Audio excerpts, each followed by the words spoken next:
You, John Fitzgerald Kennedy, do solemnly swear. I, John Fitzgerald Kennedy, do solemnly swear. That you will faithfully execute the office of President of the United States. That I will faithfully execute the office of President of the United States. And will, to the best of your ability. And will, to the best of my ability. Preserve, protect, and defend the Constitution of the United States. Preserve, protect, and defend the Constitution of the United States. So help you God. So help me God.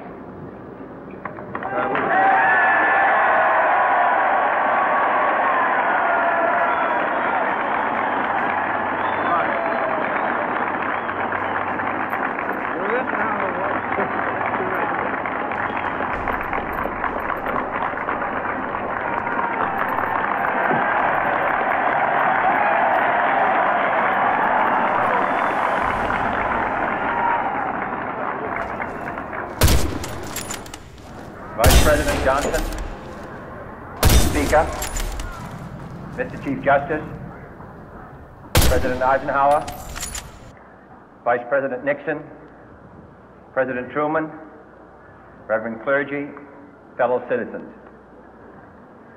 We observe today not a victory of party, but a celebration of freedom, symbolizing an end as well as a beginning, signifying renewal as well as change.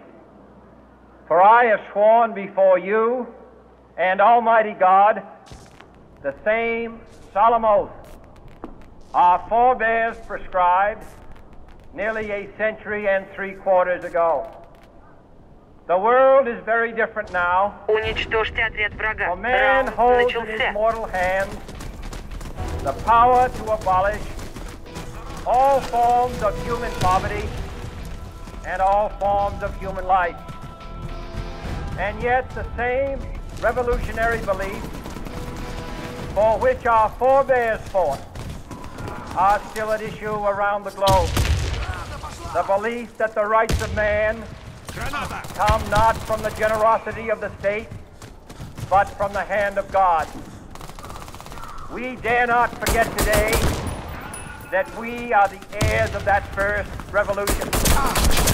Let the word go forth from this time and place to friend and foe alike that the torch has been passed to a new generation of Americans born in this century, tempered by war, disciplined by a hard and bitter peace, proud of our ancient heritage, and unwilling to witness or permit the slow undoing of those human rights to which this nation has always been committed and to which we are committed today at home and around the world.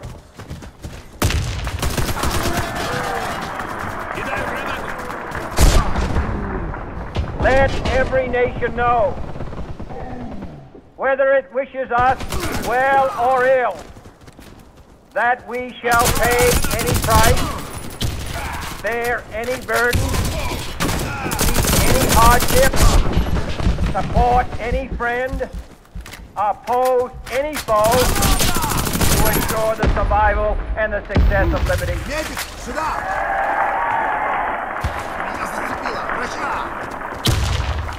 This much we pledge and more. To those old allies whose cultural and spiritual origins we share, we pledge the loyalty of faithful friends. United, there is little we cannot do in a host of cooperative ventures. Divided, there is little we can do. For we dare not meet a powerful challenge at odds and split asunder. To those new states whom we welcome to the ranks of the free, we pledge our word that one form of colonial control shall not have passed away merely to be replaced by a far more iron tyranny. We shall not always expect to find them supporting our views, but we shall always hope to find them strongly supporting their own freedom, and to remember that in the past, those who foolishly sought power by riding the back of the tiger ended up inside.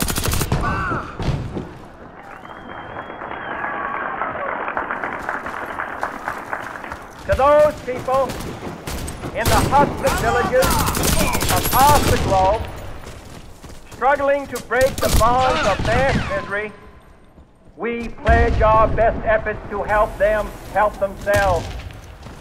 For whatever period is required, not because the communists may be doing it, not because we seek their vote, but because it is right. If a free society cannot help the many who are poor, it cannot save the few who are rich.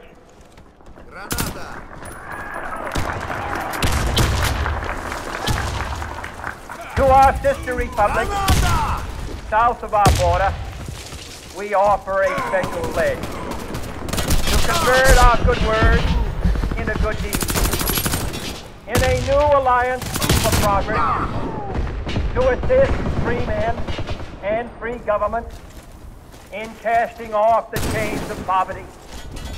But this peaceful revolution of hope cannot become the prey of hostile powers.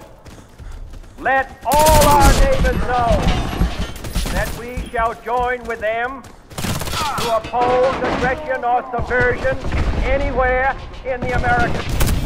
And let every other power know that this hemisphere intends to remain the master of its own house.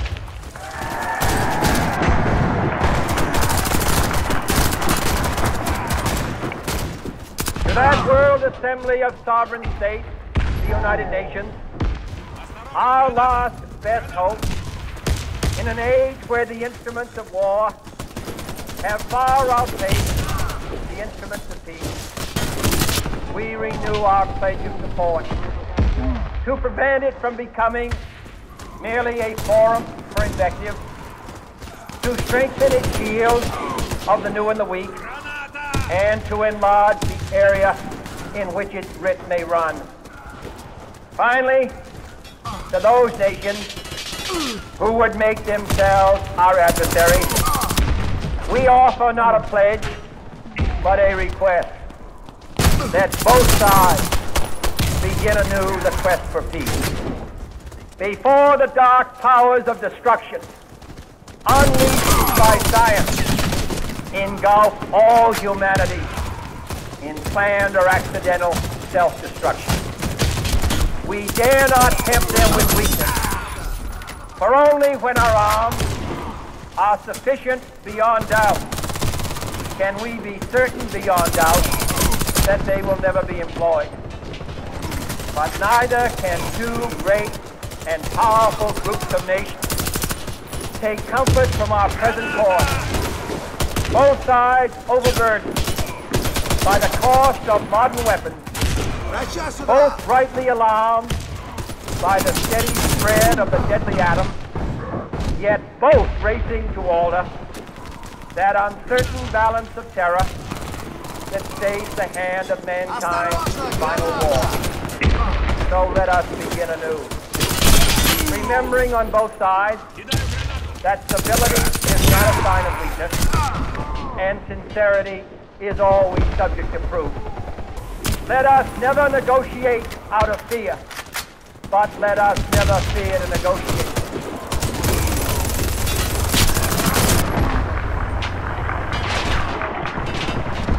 Let both sides explore what problems unite us, instead of belaboring those problems which divide us.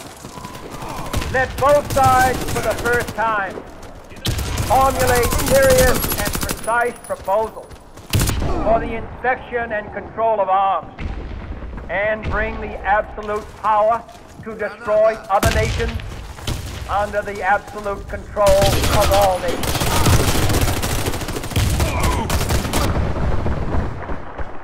Let both sides seek to invoke the wonders of science instead of its terrors. Together, let us explore the stars, conquer the desert, eradicate disease, tap the ocean depths,